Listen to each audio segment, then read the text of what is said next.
My dear viewers, this is Urdu channel India और मैं हसन कमाल। पिछले एपिसोड में हमने आपको बताया था कि इसराइली फौज का मामला कुछ अजीबोगरीब है और हम आपको बताते हैं क्यों अजीबोगरीब है। इसराइल में एक कानून है कि वहाँ 18 साल की उम्र के बाद हर नौजवान को फौजी ट्रेनिंग लेना पड़ती है। वो 1 साल या 2 साल की होती है, मुझे ठीक से याद नहीं, लेना पड़ती है। चुनांचे इसराइल का हर नौजवान जो है वो फौजी तौर पर ट्रेंड है, लड़ सकता है, मैदान जंग भी जा सकता है। लेकिन अजीब बात यह है कि इसराइल की फौज इसराइल की अपनी फौज नहीं। आप कहेंगे तो अजीब बात है, इसराइल की फौज है तो इसराइल की फौज क्यों नहीं?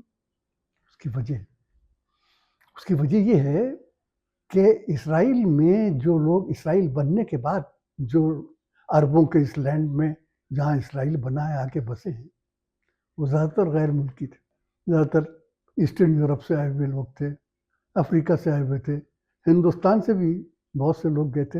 हमारे यहाँ एक बड़ा मशहूर एक्टर हुआ करता था, डेविड नाम का, बहुत अच्छा एक्टर था। वो यहाँ नागपाड़े में रहता था, बम्बई के, वो भी चला गया था। तो ये सब लोग वहाँ गए थे। तो ये जो फौज बनी है ये इन तमाम लोगों से बनी है जो बाहर से आई। बाहर से आने का मतलब ये नहीं कि कोई बुजदिल होगा, कमज़ोर होंगी। फौज में जो लोग जाते हैं पैसा कमाने तो जाते ही हैं, लेकिन बहरहाल तो ये फौज उनकी बनी। अब इस फौज का मामला ये है कि इस फौज को अपनी धरती से वो मोहब्बत नहीं होती जो किसी देश में पैदा होने वाले बच्चे से को अपनी माँ की मोहब्बत से होती है, अपने वतन। ये सब बाहर से लोग हैं। तो ये जब तक ये वो फौजी ट्रेनिंग का मामला रहता है, फौजी ट्रेनिंग ख़त्म कर देते हैं और उसके बाद अपने अपने कारोबार पर लग जाते हैं। उनका कारोबार सबसे अच्छा क्या है? धंधा। अब तो उसमें से कुछ लोग यहाँ हिंदुस्तान में, हिमाचल प्रदेश में भी आके धंधे कर रहे हैं। तो उनको अपनी वतन से वो मोहब्बत होती नहीं। तो वो मैदान जंग में लड़ते हैं, लेकिन लड़ने के बाद वो ठीक है, मशीनों की मदद से, हथियारों की वजह से जो कुछ कर सकते हैं वो कर सकते हैं, लेकिन वो जंग से बहुत जल्दी बोर हो जाते, वो जंग से हिस्सा नहीं ले जाते। तो अब क्या हुआ कि इसराइली हुकूमत ने बुलाया मोसाद के चीफ को। मोसाद के चीफ का नाम है डेविड बर्नियर।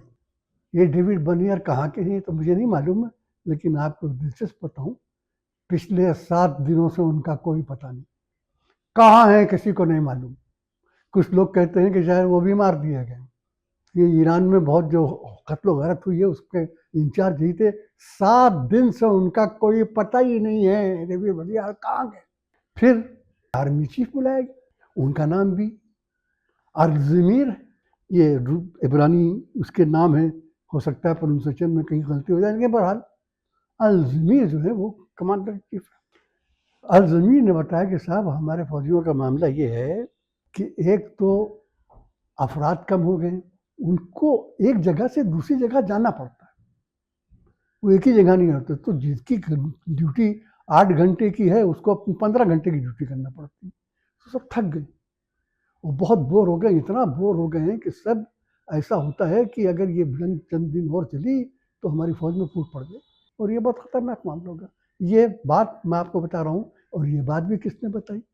ये बात भी बताई CBS ने, न्यूयॉर्क टाइम्स ने और वाशिंगटन पोस्ट ने, कि ऐसा हो गया है कि ईरानी फौज में जो है थकन के आसार पैदा हो गए। और ये मत समझिए कि ये खबरें सिर्फ आप सुन रहे हैं। अब ये खबर जो है वो ईरानी फौज को भी मिल रही, और ईरानी फौज को मिलने का मतलब ये है कि ईरानियों का हौसला और बढ़ गया। वो कहता है कि तो डोनाल्ड ट्रंप को शिकस्त मानना पड़े। तो एक तरफ तो हमने आपको इसराइली फौज की हालत बताई, अब जरा दूसरी तरफ ईरानी फौज की भी हालत मालूम कर लीजिए। अब ये मालूम हुआ कि चंद दिन पहले ये खबर हुई थी कि पासदाराने इनकलाब के जो सरबराह हैं वो भी शायद शहीद हो गए हैं। अब मालूम हुआ कि यह खबर गलत थी। वो हैं जिंदा और पूरी तरीके से जिंदा हैं, और उन्होंने जिंदा रह के एक ही पैगाम दिया है कि देखो, अगर मैं शहीद हुआ तो अपने रब के पास जाऊंगा और अपने रब के पास जाकर उसे ये कहूँगा कि मुझे इस्लाम ने जिंदा रखा है, मुझे धोखा दिया है तो इस्लामी ममालिक ने दिया है, और आप मुनसिफ हैं, आप इंसाफ कीजिए। ये ईरानी फौज के उस पासदारान के चीफ का पैगाम है।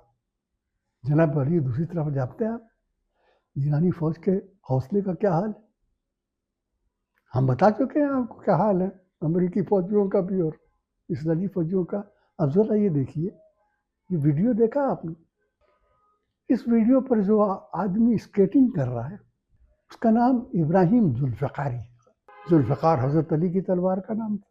یہ اس عالم میں بھی جب حملے ہو رہے ہیں چاروں طرف، اصفہان یونیورسٹی تک پر حملے ہوئے، لیکن یہ آدمی چل رہا ہے اسی طریقے سے، کہتا ہے کہ آؤ امریکہ دیکھو میں تمہارے سامنے.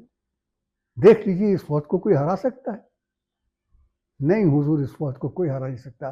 جس فوج کا یہ حوصلہ ہو وہ فوج مرنے سے نہیں ڈرتی. جو مرنے سے نہیں ڈرتا وہ دنیا کی کسی چیز سے نہیں ڈرتا.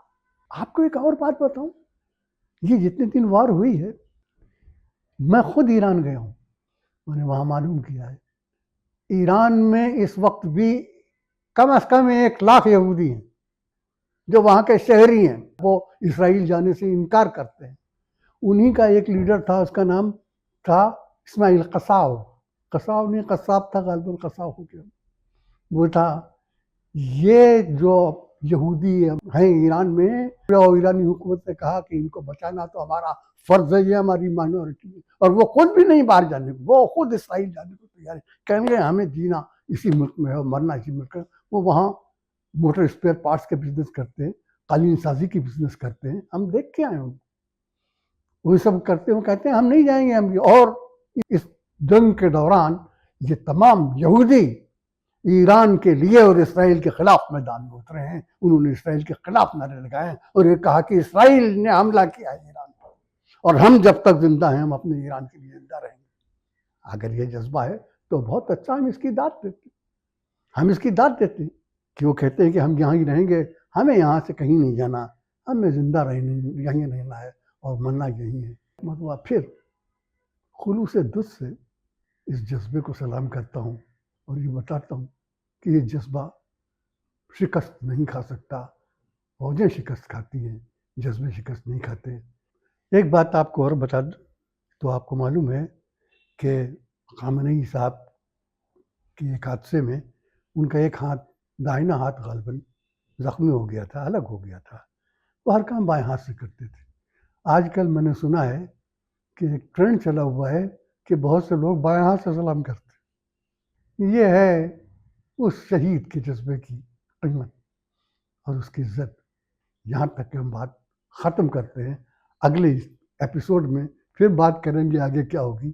تب تک کے لیے خدا حافظ.